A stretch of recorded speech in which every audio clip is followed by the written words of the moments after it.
Sudarlun murid SDIT Nurul Islah, Banda Aceh, membagikan bungkusan berisikan kurma kepada pengendara yang melintas di depan Masjid Raya Baitur Rahman, Banda Aceh. Kegiatan ini berlangsung di sela-sela pawai tarhib atau menyambut bulan Ramadan 1438 Hijriah.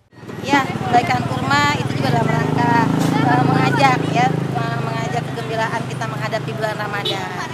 Jadi saling mengingatkan, kemudian saling bergembira supaya dalam menghadapi bulan Ramadan ibadah-ibadahnya lebih lebih enak lah.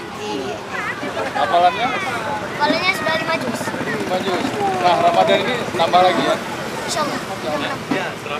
Dari Banda Aceh, Budi Fatria, Serambion TV.